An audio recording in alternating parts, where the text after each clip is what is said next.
Hello friends, welcome back to my YouTube channel.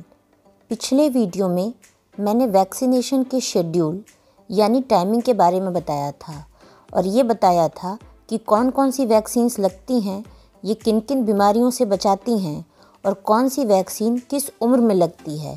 इन चीज़ों के बारे में भी काफ़ी डिटेल में आपको मैंने बताया था। इस वीडियो में हम इस तरह के सवाल को डिस्कस करेंगे जो कि पेरेंट्स के मन में रह जाते हैं जब वो अपने बच्चों को वैक्सीन्स लगवाते हैं।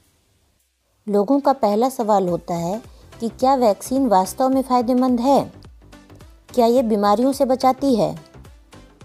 काफ़ी लोग ये सोचते हैं कि हमारा बच्चा तो ठीक है, दवाइयाँ या इंजेक्शन तो बीमार लोगों को दिए जाते हैं। आजकल वैक्सीन भी थोड़ी कॉस्टली तो है ही, तो क्या हमें अपने बच्चे पर इतना पैसा खर्च करना चाहिए? क्या वैक्सीन वाकई में काम करती है? घर में ग्रैंड पेरेंट्स कहते हैं कि हमारे समय में तो टीके नहीं लगते थे और हमें तो कोई बीमारी नहीं हुई। इसको हम कुछ एग्जाम्पल से समझते हैं।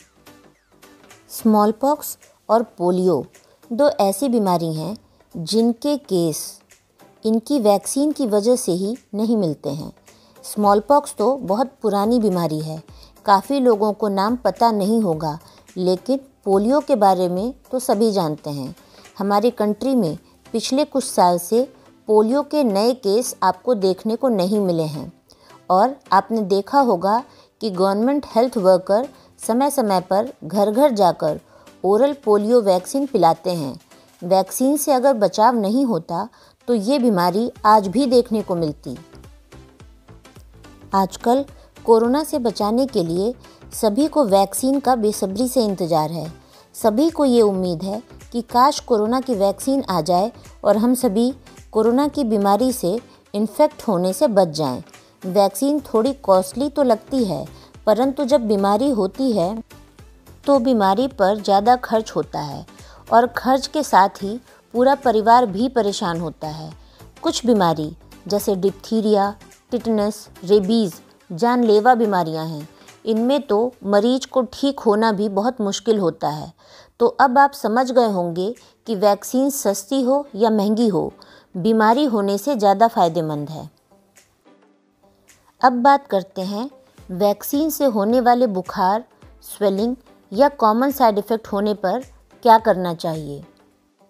कुछ बच्चे ज़्यादा सेंसिटिव होते हैं, वो किसी भी चीज़ से एलर्जिक हो सकते हैं, इवन स्मेल से हो सकते हैं, फूड से हो सकते हैं, किसी भी चीज़ से हो सकते हैं।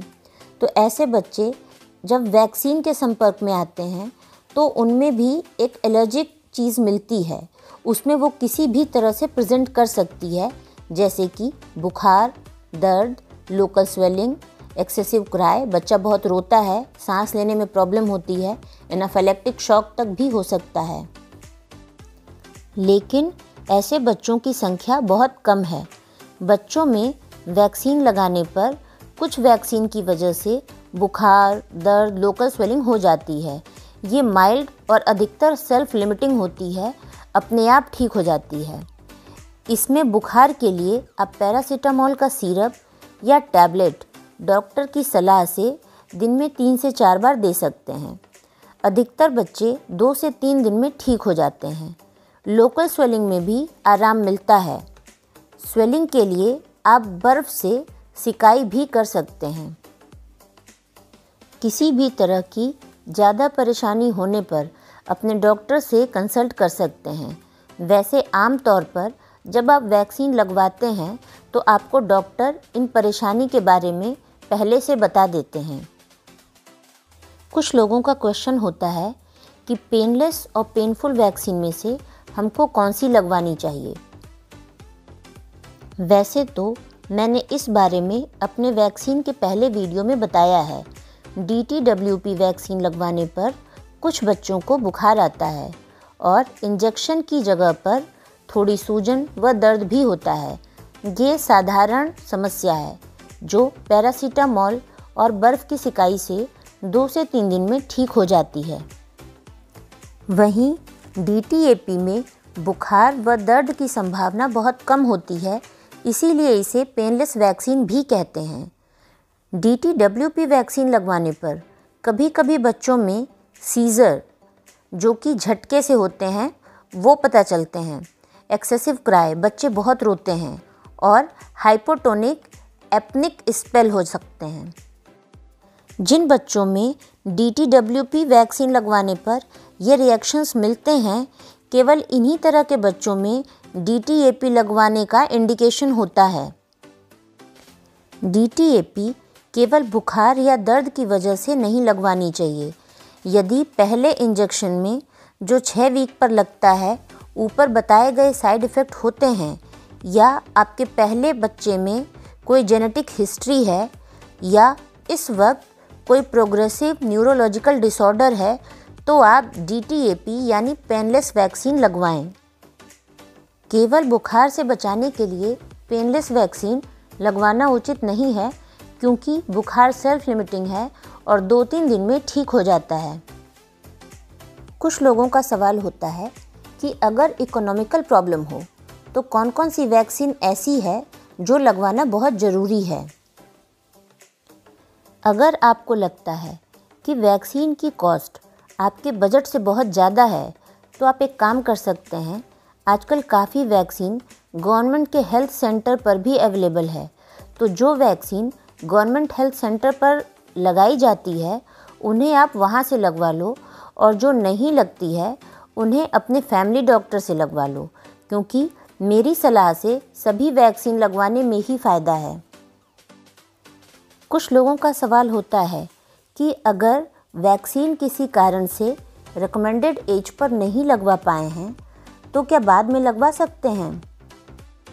वैसे तो हर वैक्सीन लगवाने का एक टाइम होता है, और उस समय लगवाने पर ही आपको मैक्सिमम फ़ायदा मिलता है। फिर भी यदि किसी कारणवश आप वैक्सीन नहीं लगवा पाते हैं तो जब पॉसिबल हो आप तब वैक्सीन लगवा लें।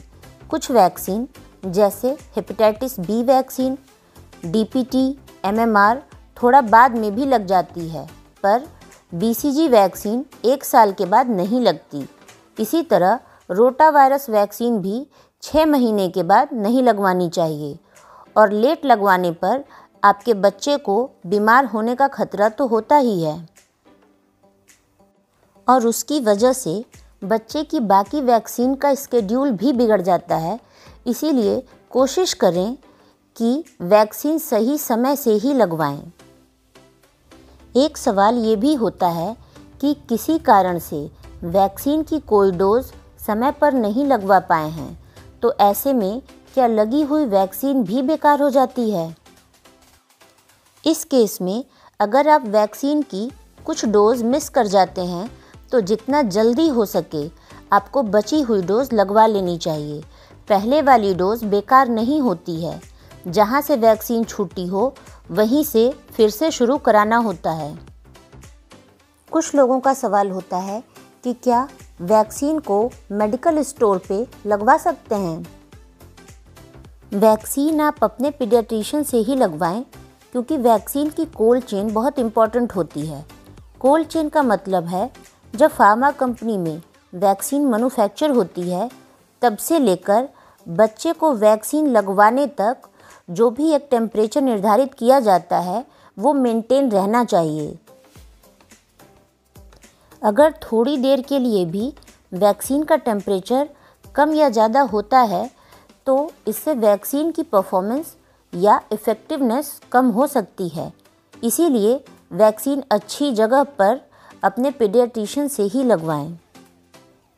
सभी पीडियाट्रिशियन को वैक्सीन किस तरह से लगानी है उसके सारे स्केड्यूल का पूरा पता होता है। उन्हें ये भी पता होता है कि वैक्सीन की कोल्ड चेन को कैसे मेंटेन करना है। पीडियाट्रिशियन को ये अच्छी तरह से पता होता है कि कौन सी वैक्सीन को किस तरह से लगाना है। कुछ लोग सोचते हैं क्या वैक्सीन लगवाने के बाद भी बीमारी हो सकती है। कोई भी वैक्सीन 100% इफ़ेक्टिव नहीं होती है। अलग अलग वैक्सीन की इफ़ेक्टिवनेस भी अलग अलग होती है। मान लीजिए कि किसी वैक्सीन की इफ़ेक्टिवनेस 85% है, तो इसका मतलब है कि अगर 100 लोगों को वैक्सीन लगाई जाए तो 85 लोगों को बीमारी नहीं होगी, 15 लोगों को बीमारी हो सकती है। वैक्सीन की एफिकेसी को बढ़ाने के लिए कई वैक्सीन की बूस्टर डोज भी लगती है। ये 15% लोग जिनको बीमारी होने का खतरा होता है वो उनके इम्यून सिस्टम पर डिपेंड करता है। जिनका इम्यून सिस्टम अच्छा होता है उनको खतरा कम होता है और जिनका इम्यून सिस्टम अच्छा नहीं होता है उनको बीमारी होने के चांसेस होते हैं।